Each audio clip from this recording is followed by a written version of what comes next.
요즘 세상이 갈수록 더 힘들어져 갑니다. 세계적인 현상인 것 같아요.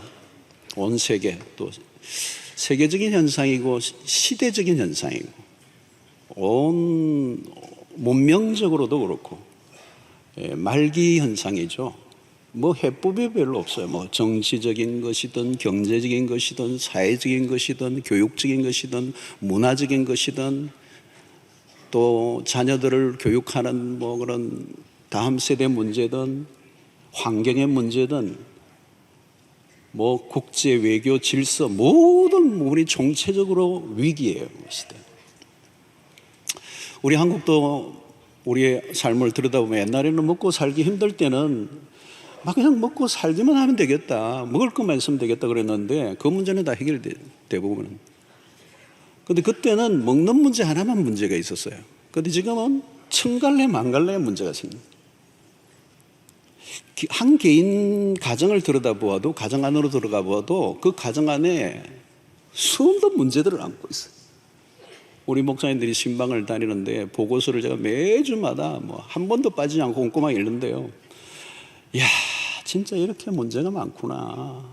톡 건드리면 눈물이 톡톡 터질 만한 문제, 지금 다 근사하게 입고 오셔도 건드리면 눈물 날 문제를 다 안고 있는 거예요. 예측할 수 없는 시대입니다. 지금은 미래를 예측할 수 없고, 문제가 있어도 문제의 답이 선명하게 나오지 않아요. 전문가들이, 요즘 전문가의 그 예견이 다 틀리잖아요. 초불확실성의 시대다, 그런 얘기들을 합니다. 모든 게 위기고 흔들리는 겁니다.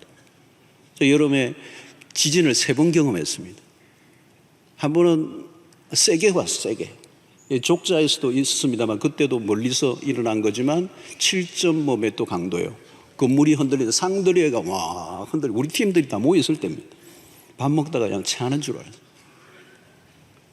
미국에서도 마찬가지, LA에서도 멀리서 일어난 진원지가 몰려서 그랬는데 그것도 7. 몇 도였어요. 와, 저는 그렇게 흔들리는 거 처음 봤어요. 그것도 몇 초 흔들리는 게 아니라 한 30초 동안 흔들리는데요. 돌아가실 뻔했어요. 땅이 흔들린다는 그거죠. 근데 우리의 삶이 흔들리고 있는 거잖아요. 여러분 지금 앉아 계시지만요, 내가 가만히 앉아 있다고 생각하지만 흔들리고 있어요. 삶이란 흔들리지 않는 순간이 없어요. 자, 여러분, 모든 우리의 삶이 불안정하고 문제투성입니다. 오늘날은 이런, 옛날에는 먹고 살기 힘들 때는 뭐가 많이 약이 많았는가 하면 소화제가 많았습니다. 그래서 참 재밌는 것은 활명수 이런 걸 박스로 선물로 주기도 했어요. 그거 지금은 안 주죠. 그게 없는 시절이니까 한번 먹을 게 생기면 확 먹다 보니까 탈이 난 거죠. 회스탈, 베스타제, 지금도 기억하는 게 많아요. 근데 요즘은 여러분 뭐가 많습니까? 신경쇠약 정세의 병이 많아요. 그게 스트레스가 많다는 겁니다. 아이들도 그렇고 어른들도 그렇고 노인도 그렇고 은퇴한 사람도 그렇고 현직에 일을 하는 사람도 마찬가지고 고위직도 하위직도 모두가 스트레스, 긴장, 이 신경쇠약 정세가 많아. 그래서 20세기 중반 이전까지는 신경성 질환이 그런 약이 없었어요. 신경 안정제 이런 게 없었다는 거예요. 20세기 중반 이후부터 일어난 거예요. 그러니까 답이 없는 것입니다. 우리의 인생이 갈수록 어려워지고 있는 거예요. 자, 오늘 하나님은 아모스 선지자를 통해 이스라엘의 기근을 예고해요. 11절을 보면 내가 기근을 땅에 보내리니, 안 띄워주네. 자, 기근을 보내겠다는 거, 땅에. 이런 기근은 뭡니까? 재앙이에요, 재앙. 위기 상황입니다.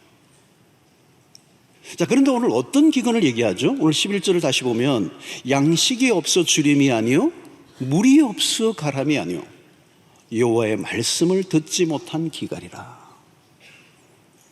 자, 여러분 여기에서 무슨 말씀을 합니까? 경제적인 문제, 우리의 세상의 문제들이 굉장히 많이 있지만 오늘 이스라엘 안에 들어온 문제는 경제적인 문제가 아니라는 거예요. 사회적인 문제가 아니고 도덕적인 문제도 아니고 환경적인 문제도 아니고, 여기에서 말하는 기근은 영적 기근을 말하는 거예요.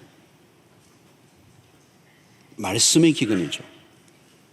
어떤 사람은 말씀의 기근이라고 하니까 그냥 가볍게 생각하고 넘어가려고 할지 모릅니다. 그러나 아니에요. 어떤 일이 벌어지고 있습니까? 12절을 보면 사람이 이 바다에서 저 바다까지 북쪽에서 동쪽까지 비틀거리며 여호와의 말씀을 구하려고 돌아다녀도 얻지 못하리니.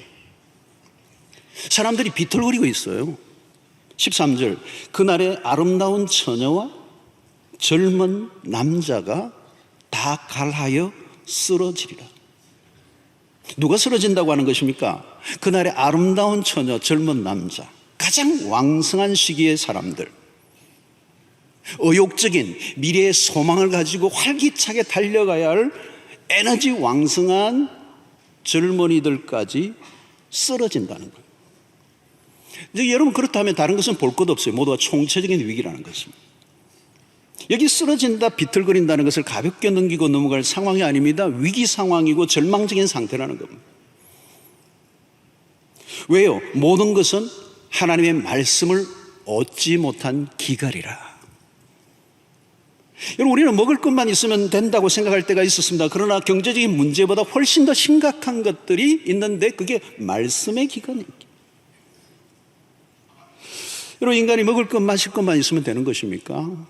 TV 프로를 보면 사람들이 관심을 가지고 있는 게 무엇인가를 알 수 있는데 먹는 것, 노는 것, 소위 가장 많은 게 먹방 프로그램입니다. 이 먹방 프로그램은요, 한국 이 TV 프로그램이 너무 재밌어가지고 외국에도 다 그걸 보는 거예요. 먹방이라고 그렇게 표현을 쓴다고 그래요.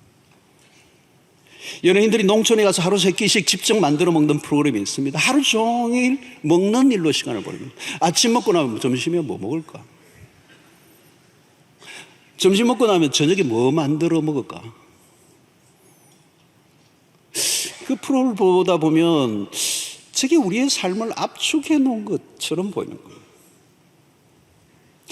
여러분, 늘 먹는 것. 야곱의 형 에서가 그런 사람이죠. 먹는 것을 탐하던 사람이었습니다. 육체적 본능에 이끌려 장자의 명분을 팔아버리는. 그는 팥죽 한 그릇에 꽂혀 전혀 장자권에 대한 고민을 하지 않아요. 그것이 얼마나 심각한 결과를 낳는지를 모르는 겁니다. 왜요? 육체적인 본능에 이끌려. 그의 아버지 이삭도 마찬가지입니다. 나이가 들어가며 식탐에 빠지자 에서인지 야곱인지 그 아들을 분간해내지 못하고 별미에만 꽂혀있는 모습. 육체적 본능에 빠져 영적인 것을 무시할 때 자신에게 무슨 일이 일어나는지를 전혀 모르는. 여러분, 오늘 이 8장은 아모스 선지자가 여름 과일 한 광주리 환상을 보는 것으로부터 시작합니다. 1절부터 쭉 보면 아주 잘 익은 여름 과일 한 광주리를 하나님이 아모스에게 보여주는, 이것이 이스라엘의 상황이라는 거예요. 겉으로 보기에는 여름에 잘 익은 한 과일 광주리는 풍성함을 의미하죠. 그러나 잘 익은 여름 그 과일은 심판의 때가 임박했음을 알려주는 메시지예요. 여름에 아주 잘 익은 그 과일은 어떻게 해요? 곧 그대로 두면 썩게 되죠. 곧 도래할 심각한 기근이 이스라엘에 닥칠 것이라는 예언을 아모스에게 한 거죠.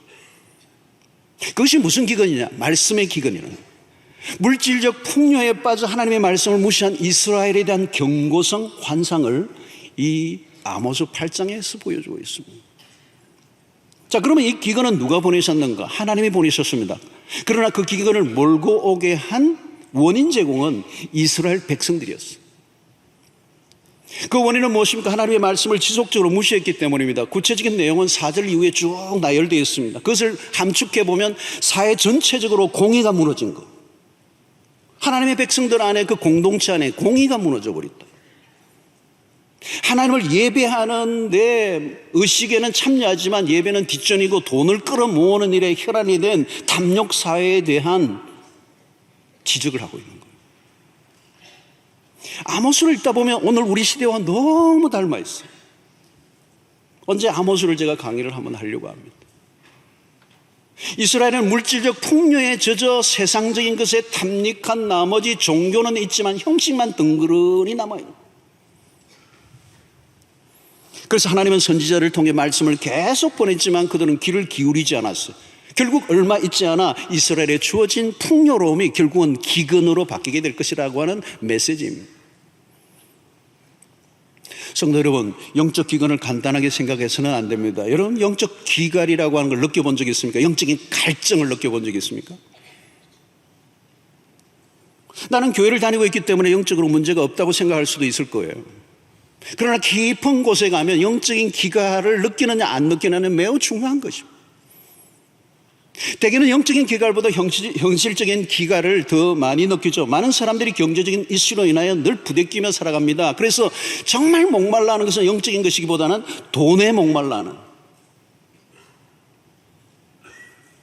당면한 현실에 밀려 영적인 갈증을 무시해버리고 삽니다. 그래서 영적인 기근은 어느 순간 우리도 모르게 쌓여져 가는 것이죠.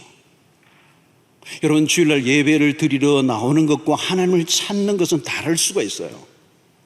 주일날 예배에 나오면서 하나님을 정말 갈망하고 갈증을 느끼고 영적인 기갈 속에서 하나님을 만나러 나오는 사람이 있는가 하면 그냥 종교적인 의식에 참여하고 많은 분들도 계세요. 당시 이스라엘 백성들은 껍데기만 남은 세속적인 종교인들이었어요. 여러분, 세속적인 신자들은 누굽니까? 겉만 신자이지 속은 세상을 빼닮았다는 거죠. 무엇을 보면 압니까? 어디에 관심을 가지고 사는가를 보면 압니다. 늘 마시고 먹고 하는 것에만 초점을 맞추고 산다면 그는 세속적인 그리스도. 성경은 그들을 향하여 육신에 속한 자라고 얘기합니다. 고린도전서 3장 1절을 보면, 형제들아, 내가 신령한 자들을 대함과 같이 너에게 말할 수 없어서 육신에 속한 자 곧 그리스도 안에서 어린 아이들을 대함과 같이 하노라. 여러분, 육신에 속한 자는 누구입니까? 영적인 갈증을 전혀 느끼지 않아요. 영적인 것에 적극성이 전혀 없어요. 하나님의 말씀을 듣지만 대충 듣고 맙니다. 귀를 기울이지 않아요. 사실 하나님의 말씀을 신중하게 듣는다는 것은 매우 어려운 일이에요. 쉽지 않아요. 부담스러운 일이에요. 이런 말씀이 제대로 귀에 들어오는 순간 우리의 삶을 바꾸어야 되는 부담이 있습니다. 말씀을 대충 들어야지 제대로 들으면 우리에게 무슨 일이 벌어질지도 모릅니다. 그냥 교회를 왔다 갔다 할 때는 잘 모르지만 하나님의 말씀에 귀를 기울이고 그 말씀이 내 가슴에 파고 들어오면 심각한 일들이 벌어질 수 있거든. 사업을 하는데 불편한 일이 일어날 수 있어요. 말씀을 제대로 들으면 내 삶에 손해를 보는 일들이 요구된다는 거예요. 이제는 그냥 눈 지그시 감고 내가 하고 싶은 대로 살았는데 말씀에 귀를 기울이는 순간 그렇게 살아갈 수 없는, 여러분, 말씀은 우리의 삶을 비추는 거울입니다. 말씀을 가까이 하면 할수록 거울은 더 선명해져요. 선명해질수록 좋은 것도 있지만 불편해지는 게 있습니다. 그래서 저는 어두운 달빛 아래 보는 게 낫죠. 너무 화나면, 여러분, 말씀을 듣기를 거절하고 무시하고 속직으로 하면 그때부터 기근이 찾아오기 시작한다. 오늘 본문을 보십시오. 이스라엘 사람들은 겉으로는 말씀을 무시하지 않았습니다. 오늘 12절을 보십시오. 사람이 이 바다에서 저 바다까지 북쪽에서 동쪽까지 비틀거리며 여호와의 말씀을 구하려고 돌아다녀도 얻지 못하리니. 말씀을 찾지 않은 게 아닙니다. 말씀을 찾았어요. 찾으러 구하려고 돌아다녀도 얻지 못했다는 거. 왜 말씀을 얻지 못했다고 합니까? 말씀을 듣긴 들었지만 그 당시에 그 백성들이 하나님의 말씀에 순종할 의지가 없었다는 거예요. 단순한 종교 생활로는 영적인 해결이 되지 않는다는 뜻입니다. 교회는 다니는데 영적인 기근에 빠진 사람들이 오늘날 너무 많아요. 예배에 참여하고 말씀을 읽고 듣는다고 모든 게 해결되는 게 아닙니다. 왜 큐티를 하죠? 왜 일독을 하는 것입니까? 왜 성경 공부를 하는 것입니까? 가장 중요한 것은 순종하려고 하는 태도입니다.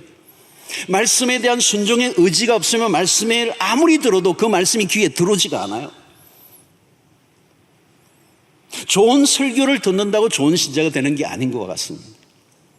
오늘 방송 설교나 앱으로 설교를 듣는 경우가 얼마나 많습니까? 말씀을 들으려고 찾아 돌아다닙니다. 그 자체는 문제가 아니죠. 그런데 많이 들으면 무엇을 합니까? 왜 명설교를 들으려고 하는 거죠?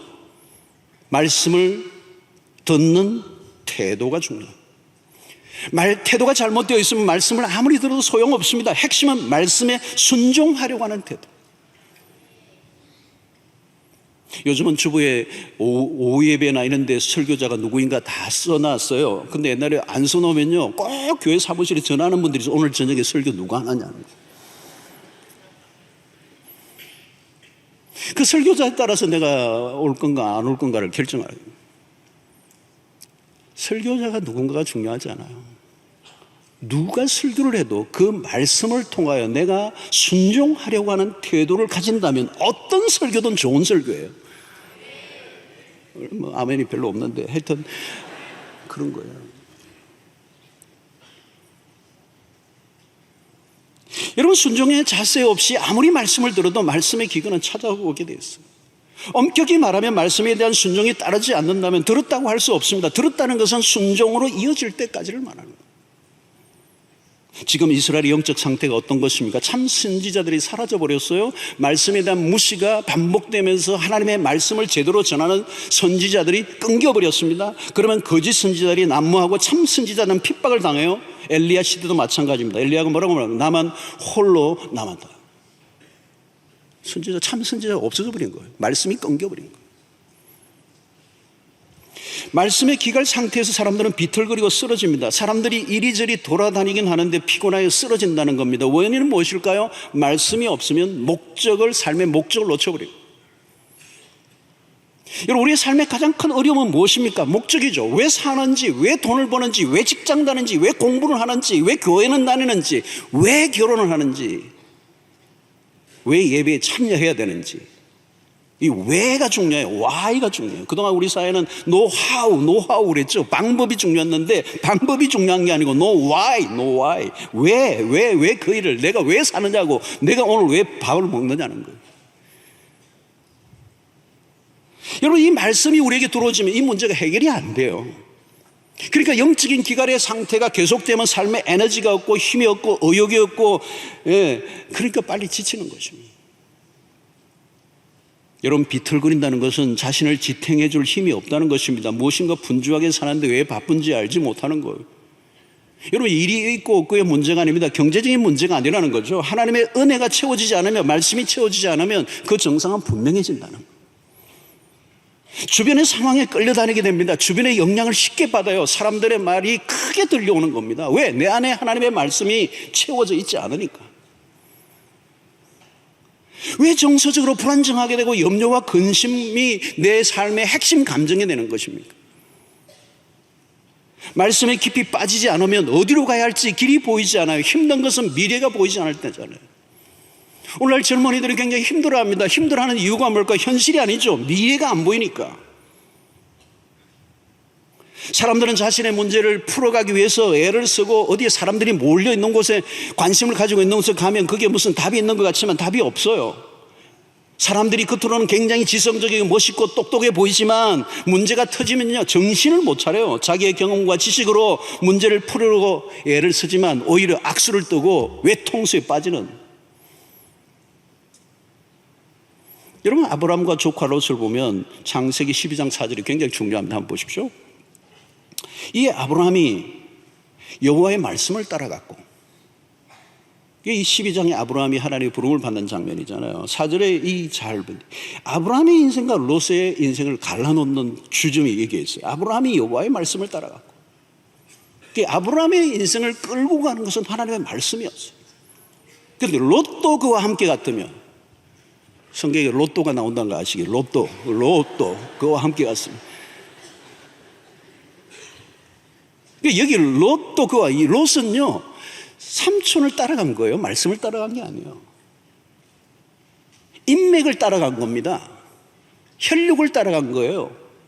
인간적 의지를 가지고 간 거예요. 삼촌을 따라간 거지 말씀을 따라간 게 아니에요. 아브라함은 여호와의 말씀을 따라갔고, 이게 매우 중요합니다. 아브라함은 자신의 문제가 생기면 말씀에서 답을 얻었어요. 목초지 문제가 생기죠. 조카 롯과 목초지 문제가 생기고 종들끼리 싸우는데, 사실은 목초지 문제는 이 유목민들에게는 생명줄이잖아요. 그런 순간에도 아브라함은 말씀을 따라 선택하죠. 너가 좌하면 내가 우하고 너가 우하면 내가 좌하겠다. 양보해버립니다. 심각한 상황에도 아브라함은 말씀의 인도를 받아요. 그런데 조카 롯은 현실적 이익을 추구하고 자기의 길을 갑니다. 말씀을 무시해요. 그 말씀이 없어요. 두 인생이 완전히 다른 길을 걸어갑니다. 하나님의 말씀을 쫓아갔던 아브라함에게는 창세기 13장에 보면 하나님의 눈을 들어 동서남북을 보게 하세요. 확 열어놓죠. 그러나 롯은 자신의 처세술과 아주 얄팍한 인간적 생각으로 자기의 길을 찾아가죠. 결국은 어때요? 엄청난 기근을 만납니다. 자기는 물된 동산을 찾아갔지만 결국은 그 인생이 기근이에요. 말씀보다 육신적인 선택을 한 결과는 불보듯 뻔한 것입니다. 여러분, 마태복음 4장 4절에 예수님이 왜 이 말씀을 하셨을까요? 예수께 대답하여 이르시되 기록되었을 때 사람이 떡으로만 살 것이 아니요 하나님의 입으로부터 나오는 모든 말씀으로 살 것이니라 하였느니라 하시니. 예수님은 지금 이거 어떤 상황에 얘기합니까? 광야 40일의 금식을 한 상황에서 우리에게 무엇인가를 가르쳐 주시려고 하는 거예요. 40일 동안 찢어지는 육체적 금식 속에서도 떡이 없으면 당장 쓰러져 죽을 것 같지만 그게 아니에요. 가장 무서운 것은 말씀의 기근이라는 거예요. 오늘도 마찬가지입니다. 떡이 부족해 불행하지 않습니다. 말씀이 진리가 없어 불행해진 겁니다. 문제가 많아 사람들이 고통스러워하는 게 아닙니다. 영적인 기근이 가장 참혹한 기근이라는 거예요. 여러분, 이 영적 기근을 채우는 길은 무엇일까요? 답은 하나입니다. 하나님의 말씀밖에 없습니다. 우리의 영혼이 만족할 수 있는 길은 하나님의 말씀뿐이에요. 하나님의 말씀의 위력이 무엇입니까? 하나님 말씀이 우리 안에 채워질 때 어떤 일이 일어납니까? 삶에 대한 갈등, 혼란, 무질서가 사라져요. 왜 여러분 혼란스럽습니까? 진리가 내 안에 없으니까, 말씀이 내 안에 없으니까. 여러분, 진리가 우리 안에 채워지면 힘을 쏟아야 될 것이 무엇인지 하면 내 인생의 에너지를 쓸데없는 곳에 쏟아붓지 않습니다. 왜 우리가 나중에 후회합니까? 내가 왜 부질없는 그런 짓을 하고 살았는가라고 하는 후회가 왜 오는 것입니까? 하나님의 진리가 내 안에 나를 끌고 가지 않았기 때문에. 욥기서를 보면 욥기가 참 어려운 책이에요. 대단한 책입니다. 욥기가 어마어마한, 문학적으로도 어마어마한 평가를 받는 대단한 책이에요. 욥기가. 근데 욥기가 어려워요, 여러분. 일반적으로 성도들 읽으면 나중에 오리무중에 빠져요, 사실은 욥기가. 그 의로운 하나님을 잘 섬기는 욥이 왜 고난을 당하느냐?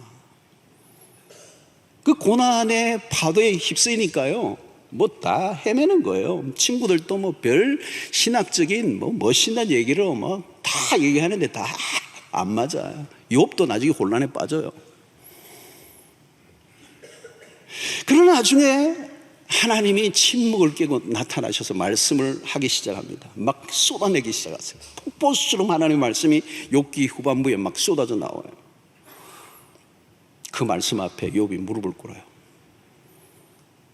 택도 없는 무지하게 말을 한 거에 대해서 회개를 해요. 그리고 욥이 그 하나님의 말씀을 들으면서 혼란 속에서 빠져나옵니다. 그리고 자기의 고난이 보이기 시작해요.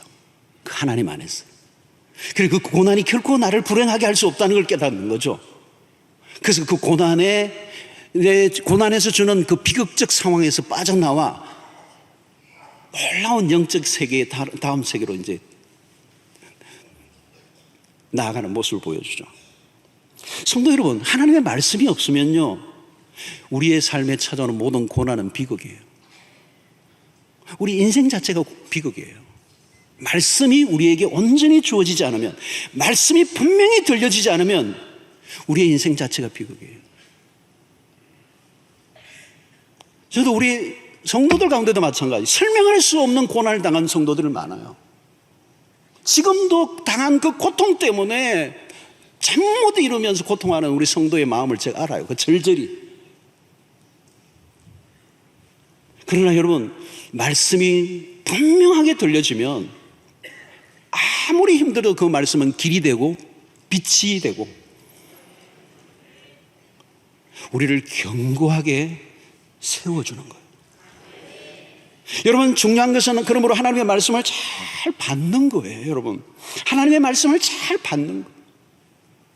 여러분, 오늘 주일날 이 일이 얼마나 중요한지 모릅니다. 여러분, 이 주일날 한 시간, 아주 짧은 시간 하나님의 말씀을 듣지만 이 말씀이 하나님의 생명력 있는 좌우의 날선 금보다도 더 예리한 이 말씀이 우리의 어느 심령에 정확하게 꽂혀지면요, 놀라운 역사가 일어나요. 내 삶의 모든 방황과 갈등과 고민이 하나님의 진리의 말씀 앞에 완전히 해결되는 역사가 일어나요. 그게 이 설교자가 가지는 영광이에요. 기쁨이에요. 여러분, 하나님의 말씀을 잘 받아들이려고 하면요, 말씀에 대한 태도가 중요해요. 듣는다고 다 듣는 게 아니에요. 그래서 예수님이 씨 뿌리는 비유에서 옥토 얘기를 하잖아요. 옥토. 마태복음 13장 8절에 보니까 들어는 좋은 땅에 떨어짐에, 다는 아니에요. 들어는 좋은 땅에 떨어짐에 어떤 것은 100배, 어떤 것은 60배, 어떤 것은 30배 결실을 하였느니라. 저는 여러분들이 옥토가 되기를 축원합니다. 옥토가 돼요. 옥토가 돼요. 그러면요, 100배의 결실을 걷는다는 거예요. Amazing. 말씀이 제대로 떨어지면 놀라운 일이 일어납니다. 말씀의 능력은 우리가 상상하는 것보다 더 커요. 삶이 힘들고 위기가 몰려올 때 무엇을 해야 합니까? 말씀을 온전히 섭취하는. 혹시 여러분들 가운데 지금 어려움이 있으신 분들은요, 빨리 오늘부터 집에 가셔가지고 성경을 펴세요. 그냥 막 다 안 되는데 그냥 왔다 갔다 하지 말고 그냥 앉아가지고 성경만 아침부터 저녁까지 보세요. 그냥. 근데 어떤 분들은 어려움이 생기면 평소에 보던 성경도 던져놔버리고 자기 혼자 막 돌아다니는 거, 전화통 들고 문제 해결하려고 왔다 갔다 하고 더 복잡해져요. 이런 영적 세계에도 빈익빈 부익부의 현상이 일어납니다. 갈수록 더 풍요로워지는 사람이 있는가 하면 갈수록 쪼그라드는 사람들이 있습니다. 마태복음 13장 12절은 여러분, 이 진리예요. 무릇 있는 자는 받아 넉넉하게 되되 없는 자는 그 있는 것도 빼앗기리라. 여러분, 우리가 부지런히 하나님의 말씀을 먹지 않으면 육체적 본능의 힘이 더 세집니다. 우리 안에 있는 육체적 죄의 이 본성, 이 본능을 따라 살아가는 이 죄성이 가득한 우리의 심성은 그대로 있는 게 아니에요. 영적으로 우리 안에 하나님의 말씀을 충분히 채워지지 않으면 이 본성이 더 세진다는 거예요. 우리 안에서 힘들수록 말씀을 부지런히 먹어야 합니다. 삶의 행불행은 물질적인 것에 의해서가 아니라 영적인 것이 훨씬 더 강력하다는 것. 영적인 힘이 뒷받침해 주지 않으면 아무리 세상의 것을 가지고 있어도 갈수록 초라해질 수밖에 없어요. 말씀의 기근은, 영적 기근은 삶의 기근으로 이어지게 됩니다. 겉으로는 대단해 보여도 갈수록 영적인 기근을 만나면 별 수가 없습니다. 세상적인 자랑으로 얼마 동안 버텨낼 수가 있겠습니까? 여러분, 남자들이 사회적으로 잘 나가다가요, 어느 순간 그 자리에서 물러나면 초췌해지는 거 많아요. 한국에 특별히 장관들이 그렇다고 그래요. 장관들은 오래 못 하잖아요. 장관 할 때는 막 수행원하고 뭐 땡까 하는데 그 물러나면 고등 실업자가 되는데, 그래서 여러분, 장관 누가 시키면 하지 마세요. 힘들어요. 남자들은 명함이 중요해요. 명함. 내놓을 명함이 있느냐, 이게 중요해요. 남자들 보니까 명함을 그렇게 중요하게 하더라고요. 딱 내놓을 때 벌써 서로 탁 주고받으면, 만나면 주고받으면서 이 명함이 이게 사람을 기가 죽고 살고 막 이게 있는 거예요. 그 딱 보는 순간 깨갱 뭐 이렇게 하고, 나 명함이 없어. 명함이 없어지면 남자들은 그냥 거의 완전히 사람이 가요. 비시비시. 참고로 알려드리겠습니다. 저는 명함이 없습니다. 한 번도 만들어 온 적이 없습니다. 여러분, 외적인 조건에 의존해 살던 사람들은 그럴 수밖에 없습니다. 세상에 아무리 대단한 것이라도 영원히 가지고 있는 직분이 어디 있습니까? 영원한 직업이 어디 있습니까? 외적인 조건에 의존해 살던 사람은 그 지지대가 너무 약한 거예요. 우리의 인생을 받쳐주는 게 무엇입니까? 돈입니까? 직책입니까? 인맥입니까? 학맥입니까? 요즘 신문 보십시오. 인맥, 한때는 대단한 인맥인 줄 알았는데 그게 오히려 자신의 인생을 망치는 인맥이 될 수도 있는 거예요. 여러분, 하나님의 말씀이 나를 받쳐주지 않으면 무너집니다. 다른 것은 모두 임시예요. 임시. 무너지지 않는 견고한 지지대는 오직 하나님의 말씀 뿌린 줄로 믿습니다. 말씀을 지속적으로 사랑하고 말씀을 따라 살아온 사람들은 무게가 느껴져요. 하나님의 말씀으로 견고하게 다진 인생은 그 내면이 어떤 세상적인 눈에 보이는 것이 아니기 때문에 그 인생이 진리 안에 다듬어진 인생은 품격이 있어요. 기품이 있어요. 돈으로 폼낸 거하고 달라요. 한번 아멘 하시. 여러분, 막 살아온 사람들은요, 자신의 감정 하나도 제대로 추스리 못해요. 어제도 신문 났는데요, 동생이 자를 화나게 한다고 죽여버렸잖아요. 나이도 작지 않은데 동생이 자기를 자존심 건드리다 죽여버렸어요. 최근에도 뭐 토막살인도 마찬가지잖아요. 자기를 무시했다고. 괜히 화내고 별것 아닌 것에 자존심 상해하고 사람을 폭행하고 죽이고. 여러분, 우리나라를 보십시오. 과거에 비해 얼마나 잘 삽니까? 저는 깜짝 놀라겠어요. 최근에 그래서 제 자녀들하고 얘기하는데 옛날 어린 시절, 아빠의 어린 시절 얘기하니까 뭐 완전히 뭐 동화책 읽는 거 줄 알아요. 30년, 40년 사이에 우리 한국 사회의 변화는 충격. 근데 여러분, 대한민국 서울 가보십시오. 최근에도 서울 가보니까, 야, 저는 다니면서 그냥 보는 게, 와, 우리나라, 어떻게 이렇게 됐나? 진짜 부자 나라네. 외국 사람들 오면 다 기죽어요, 요즘. 제가 미국도 가보니까, 미국보다 우리가 더 잘 사는 것 같아요, 느낌이. 근데 왜 사람들이 이렇게 불행합니까? 열등감이에요, 열등감. 이게 요즘 몇 년 전부터 아들러라고 하는 심리학자의 책이 엄청나게 많이 팔렸습니다. 아들러라고 하는. 이 아들러라고 하는 것은 프로이드라고 하는 심리학자의 원조에 반기를 든 이 학자예요. 이 아들러가 한국에서 유독 책이 많이 팔렸던 이유가 이 열등감의 문제를 다뤘어요. 왜 열등감이 생기는 것입니까? 비교의식 때문에. 여러분, 우리는 이제는 옛날에는 말이죠, 다 못 살았거든요. 막 그 옆집도 막 바가지 끌고 우리도 바가지 끌고 막 다 비슷비슷했어요. 이제 나는 그런 대로 먹고 살만한데 내 친구가 엄청나게 잘 사는 거야. 갑자기 불행해진 거예요. 내가 못 사는 게 불행한 게 아니고 그 인간이 잘 사는 것 때문에 불행해진 거예요. 여러분, 이게 물질 문제로 고쳐질까요? 안 고쳐져요. 내가 못난 게 문제가 아니라 저 인간이 잘생긴 게 문제야. 성형해서 고쳐질까요? 통계에 의하면 성형 수술을 한 사람이 훨씬 더 얼굴에 컴플렉스가 많대요. 자존감의 문제가 더 많대요. 참고로 저는 안 했습니다. 여러분, 물질의 문제 외적인 조건으로 해결되지 않아요. 내 마음을 내가 다스리지 못해요. 하나님의 말씀이 우리 안에 지배하지 않으면. 여러분, 요한복음 8장 32절은 기가 막힌 말씀이잖아요. 진리를 알지니 진리가 너희를 자유하게 하리라.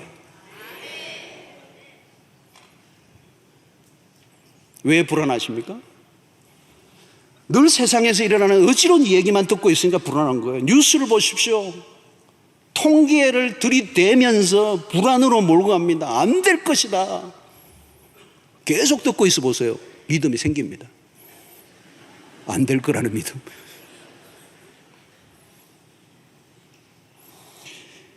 여러분, 인터넷 뉴스를 보는 시간에 성경을 보십시오. 진리보다 세상에 더 귀를 기울여 보시면 대책 없습니다. 영혼은 흔들리고 불안해질 수밖에 없습니다. 그러나 하나님의 말씀이 계속 우리 안에 축적되면 영혼의 자유함이 일어납니다. 세상에 대한 것들이 별로 부러워지지 않아요. 말씀이 우리 안에 차면 그 말씀을 통하여 세상을 보는 관점이 바뀌기 때문에. 여러분, 신기합니다. 하나님의 말씀을 읽으면요, 그 말씀을 묵상하면요, 무슨 일이 나느냐면 내가 보는 세상에 대한 관점이 달라져요. 신기해요. 왜? 세계관이 바뀌기 때문에. 옛날에 보던 사물에 대한 평가가 달라져요. 가치관이 달라져요. 옛날에 목을 메었던 게 너무 시시해져. 부럽지가 않아.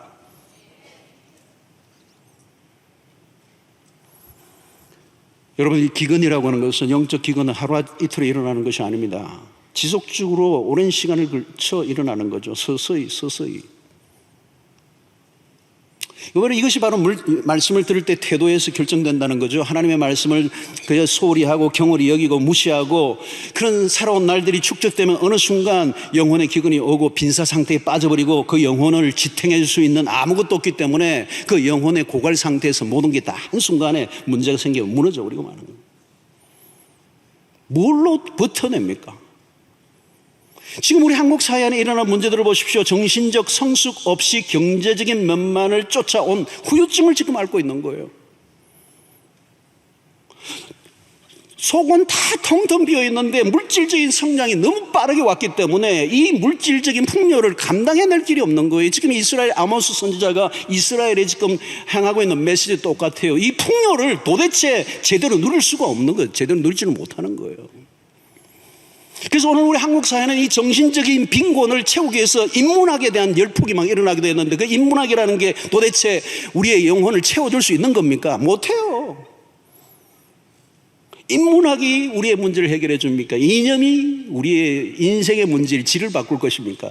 우리의 삶을 바꿀 수 있는 유일한 것은 영원히 변하지 않는 하나님의 말씀밖에 없는 줄로 믿습니다. 하나님의 말씀밖에 없어요. 여름 동안에 여러분들 어떻게 지내셨습니까? 너무 덥죠? 너무 더웠어요. 저는 인도네시아 이 족자카르타에 갔는데요. 그 더운 열대 나라잖아요. 근데 여기보다 더 시원해요. 그래서 우리 한국의 그 어떤 우리 남자 집사님이 한국에서 부인이 전화가 와가지고 여보 그 선교지에서 너무 더운데 고생 많죠? 그런데 답을 안 했대요.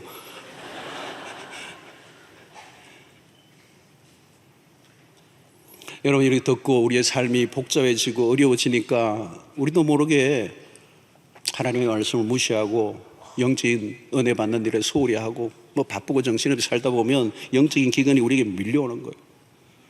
여러분, 아침에 여러분 일어나서 무엇부터 시작합니까? 하나님 말씀부터 여러분들 손을 붙잡고 기도하는 자리를 먼저 하지 않고 있다면, 집에 뭐 다른 거는 막 널려져 있는데 성경책은 도대체 어느 구석에 있는지 알지 못한다면 영적 기근이 와 있는 거예요. 여러분, 괜히 부부싸움 하는 거 아닙니다. 여러분, 그리스도인들은 괜히 부부싸움, 성격자 아닙니다. 영적인 기근이 오면요, 아주 인고 같은 부부도 싸우기 시작해요. 아이들은 자기 마음대로 행동하고요, 하는 일마다 꼬이고요, 삶의 질서가 없고 혼란스럽고 그냥 우연히 일어나는 거 아닙니다. 영적인 기근의 증상들입니다. 시편 1편을 보십시오. 기근과 반대되는 그림이 나오죠. 우리에게 익숙한 그림입니다. 시냇가에 심은 나무라 그래서 시편 1편에 기가 막힌 것입니다. 누구예요? 시냇가에 심은 나무는 하나님의 말씀을 즐거워하고 그 말씀을 주야로 묵상하는 자, 하나님의 말씀을 즐거워하고 기뻐하고 그 말씀을 날마다 가까이 대하는 사람들, 하나님의 말씀을 듣는 것을 너무도 즐거워하는 사람들, 예배 시간에 하나님의 말씀을 듣는 게 그렇게 짧을 수가 없고 말이죠. 그게 시냇가에 심은 나무예요. 여러분, 말씀을 들으면 꿀맛 같습니까? 아니면 쓴맛입니까? 왜 우리 설교가 기노? 막 이런 분들은 지금 영적 기근 속에 있는 겁니다. 주일날은 이 설교 시간이 너무 짧아요. 철야 때 오시면 여러분 제가 1시간 설교를 해요. 그러니까 철야에 오면 은혜 안 받기 어려워요. 여러분, 아침이면 성경을 펴놓고 읽고 묵상하고 그게 그렇게 좋고 성경 읽는 게 그렇게 좋고 시냇가에 심은 나무입니다. 여러분, 그러면요 별로 겁나는 것도 없고요, 두려운 것도 없고요, 삶이 궁색하지 않습니다. 그 진리가 나를 붙들고 있기 때문에. 저는 바울 사도의 고린도후서 6장 10절의 말씀을 너무 좋아해요. 근심하는 자 같으나 항상 기뻐하고, 가난한 자 같으나 많은 사람을 부요하게 하고, 아무것도 없는 자 같으나 모든 것을 가진 자로다. 기가 막힌 말씀이에요. 여러분들이 이렇게 살기를 바랍니다. 제가 거꾸로 한번 보겠습니다. 기뻐하는 자 같으나 항상 근심하고, 부한 자 같으나 사실은 가난한 자이고, 모든 것을 가진 자 같으나 아무것도 없는 자. 여기는 아멘 하면 안 돼요. 사랑하는 성도들, 우리는 너무 물질주의적 세계관의 영향을 지금 받고 있어요. 거짓된 메시지. 오늘 시대 마귀가 주는 가장 거짓된 메시지. 물질적 세계관. 물질의 논리에 춤을 추는 세상. 영적인 것보다 세상적인 것의 영향을 너무 많이 받으며 살아가고 있습니다. 영적인 필요보다 현실적이고 물질적인 필요를 채우느라 급급하여 영적 기근이 난 상태를 알지 못하며 살아가는 것이 얼마나 비극적인 것인가를 전혀 모르고 있는 것. 사랑하는 성도로 현실적인 필요가 아무리 다급해도 하나님의 말씀을 뒷전으로 밀어놓는 누를 범치 않게 되기를 축원합니다. 삶 속에 말씀이 희귀해지고 기근이 오면 삶은 무너지게 되어 있습니다. 별것 아닌 것에도 불행한 감정에 빠지고 자학하고 우울해지고, 이제 가을이 되었어요. 선선한 바람이 이제 불어올 것입니다. 이제 영적인 일상으로는 다 돌아가야 합니다. 매일 아침마다 하나님의 말씀을 펴고 읽고 묵상하고 늘 기도하던 그 자리를 지켜내는 작은 일상이 얼마나 중요한가. 아무리 바빠도 우리는 세상 사람들과 다른 사람들이, 우리는 돈이 좀 부족해서 불행해질 수 있는 사람들이 아니에요.